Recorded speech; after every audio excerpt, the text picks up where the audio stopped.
Mes chers paroissiens, chers amis qui nous suivent aussi en ligne, qui sont en dehors de notre communauté, nous sommes ravis de vous accueillir tous les soirs sur cette chaîne de l'Église protestante unie de Belgique de Namur.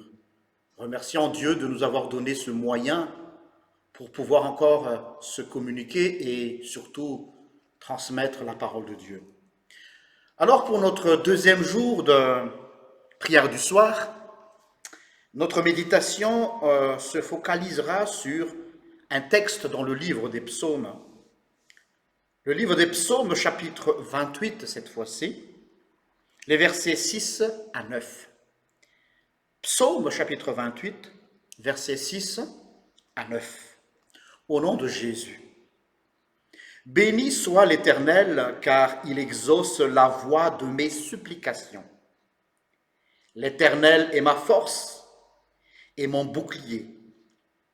En lui, mon cœur se confie et je suis secouru. J'ai de l'allégresse dans le cœur et je te loue par mes chants. L'Éternel est la force de son peuple. Il est le rocher des délivrances de son roi. Sauve ton peuple et bénis ton héritage. Sois leur berger et leur soutien pour toujours. Amen. La thématique que nous allons observer ce soir, la joie céleste, dépasse largement les rires terrestres. Je reprends. La joie céleste dépasse les rires terrestres. Je ne dis pas que les rires sont inutiles, je ne dis pas que les rires sont mondaines, non.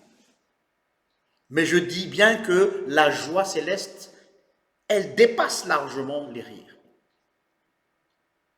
Avec ce confinement, on voit pas mal d'anecdotes dans la rue. On est obligé de regarder un peu les gens puisqu'on ne se connaît plus maintenant à cause des masques. Et une fois dans la rue qui va chez moi, j'ai vu un monsieur avec une cache-bouche bien décorée comme si c'était un clown avec des dents qui ricanent, qui rigolent. Or, le monsieur, il était fort sérieux. Donc, ça m'a fait tilt, cette cache-bouche, pour dire, finalement, ce qu'on montre à l'extérieur n'est pas forcément ce qu'il y a à l'intérieur. Et c'est flagrant avec cet exemple. Son cache-bouche, c'était un gars qui rigolait, un clown qui faisait le guignol, mais le monsieur, il était fort sérieux. Je prends cette illustration pour vous faire comprendre ce que dit les psaumes tout à l'heure. L'allégresse ou la joie, c'est une question en profondeur, puisque c'est le ciel qui met la joie en nous. Et c'est grâce ou à cause de cette joie céleste, c'est-à-dire la joie, elle ne vient pas de nous. Si je précise, elle est céleste, c'est qu'elle est aliénée, c'est-à-dire elle vient de l'extérieur qui nous inonde, qui nous submerge à l'intérieur et à partir de l'intérieur, nous manifestons à l'extérieur cette joie par les chants de louange. Donc la louange commence par ce ressenti de la joie qui ne vient pas de nous. C'est-à-dire, je m'explique, on ne s'efforce pas d'être joyeux et faire semblant d'être joyeux. Ah oui, tout va bien, or rien ne va dans le bon sens. Mais cette joie, c'est une joie qui ne dépend pas des circonstances. Vous savez, comme avec cette image de cache-bouche tout à l'heure, on peut rigoler, on peut même se marrer, mais parfois il y a des gens qui souffrent et pour extérioriser leur souffrance, ils rigolent comme des fous, comme des dingues. C'est une façon c'est sa thérapie. Peut-être aussi c'est une sorte de masque pour cacher la douleur, pour cacher la souffrance à l'intérieur. Rappelez-vous aussi de la parole de Jésus, de Jésus qui a repris une phrase dans l'Ancien Testament. Ce peuple, disait l'Éternel, Ils me louent, ils m'honorent avec leurs lèvres, mais leurs cœurs sont loin de moi. Donc vous voyez, les paroles sont trompeuses. L'apparence est trompeuse. Mais la joie qui est à l'intérieur de nous-mêmes, c'est ça qui nous procure la paix.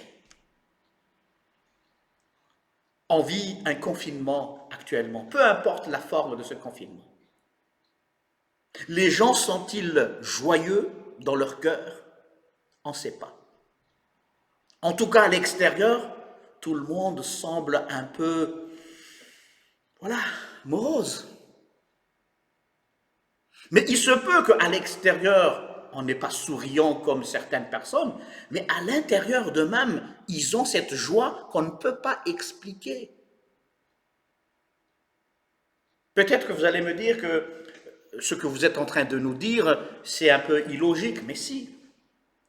C'est une joie que ce monde ne connaît pas. Et heureusement, c'est une joie qui vient de l'extérieur. C'est une joie, comment j'appellerais cela? Une joie aliénée, dans le sens qui intervient de l'extérieur. Parce que le bonheur d'un être humain, finalement, dépend toujours de ce qu'il vit. Donc si on a une joie circonstancielle en fonction de ce qui nous arrive, alors là, je vous assure, notre vie serait comme les dents de scie. Il y aura toujours des hauts et il y aura toujours des bas. Ça n'existe pas une vie plate. On sera toujours traversé par des épreuves. On sera toujours frappé par des maladies. On sera toujours frappé par les deuils. On aura toujours des problèmes d'argent. On aura toujours des problèmes de travail, des problèmes de famille.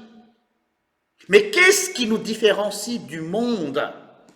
C'est cette joie. C'est ce que le Christ a dit, ma paix soit avec vous. Que ma paix, il ne dit pas seulement que la paix, mais ma paix. La paix du Christ. Cette paix qui a su traverser la mort. Cette paix qui lui a permis d'être confiant face à la croix. Cette paix qui l'a gardé même s'il était au plus profond de son désarroi, où il a dû crier vers le Père, Eli, Eli, lama sabachthani. Oui, il a été troublé. Je ne dis pas que quand on a la paix de Dieu, on est stoïque. On ne sent rien. On n'est pas influencé. Si, personne ne peut vivre ainsi tant qu'on est sous le soleil. Mais je parle ici d'une joie qui est au plus profond de nous-mêmes. Et c'est ce que le psaume nous partage aujourd'hui, et il dit, parce qu'il exauce mes supplications, c'est-à-dire que Dieu entend nos supplications, nos cris qui montent vers Dieu. Oui, Dieu entend les cris. Et il dit, en lui mon cœur se confie et je suis secouru. Si tu te poses la question ce soir, est-ce que je peux me confier à Dieu en toutes choses? Sans hésiter, je te le dis, certainement. Mais n'écoute pas la voix, la petite voix du diable qui essaie toujours de dire, mais oui, mais comment se fait-il alors que tu as tel problème, telle situation encore non résolue? Ça ne dépend pas de cela. Ça ne dépend pas de cela. Alors, pour clôturer cette méditation du soir, je vais vous raconter une histoire d'un pasteur qui était à Madagascar. Il a été frappé par la lèpre et il est devenu aveugle.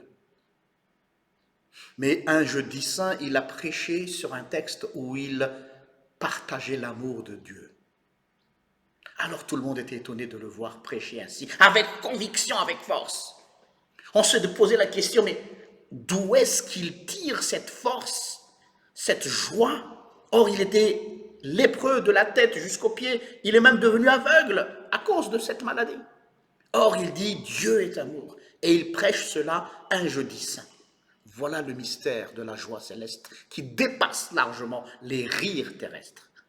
Parce que les rires terrestres, soit elles sont utilisées pour cacher ce qui est en l'intérieur, ou peut-être aussi c'est une façon d'évacuer le stress, l'angoisse et ce qui se passe, Ou peut-être que oui, certainement, on peut recevoir de bonnes choses pour un court moment, mais après, ça passe trop vite. Trop, trop vite. Voilà, chers amis, j'espère que le Seigneur puisse te raffermir dans la foi à travers ce psaume 28. Amen. Je vous invite à la prière. Oui, Seigneur, nous avons tellement besoin de cette joie céleste qui vient d'en haut. Parce que ce que nous vivons aujourd'hui dans nos vies de tous les jours n'est pas si joyeux du tout, loin de là. Tout ce que nous regardons à gauche, à droite, tout ce que nous entendons ne nous donne pas de bonnes nouvelles. Au contraire, ça ne fait qu'aggraver la situation. Mais Seigneur, tu avais dit à tes disciples, ma paix soit avec vous. Nous voulons avoir cette paix enracinée en toi. Une paix qui n'est pas circonstancielle, une paix qui vient de l'au-delà, une paix qui nous submerge et une paix qui nous donne la confiance en toi, malgré les choses difficiles.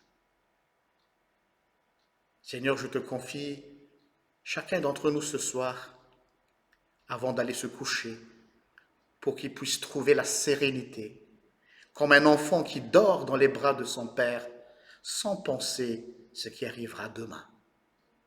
Oui, Seigneur, nous voudrons vivre cela à nouveau, dans tes bras, en tant que Père. Amen. Que le Seigneur vous bénisse et vous garde, et je vous donne rendez-vous demain à la même heure. Au revoir.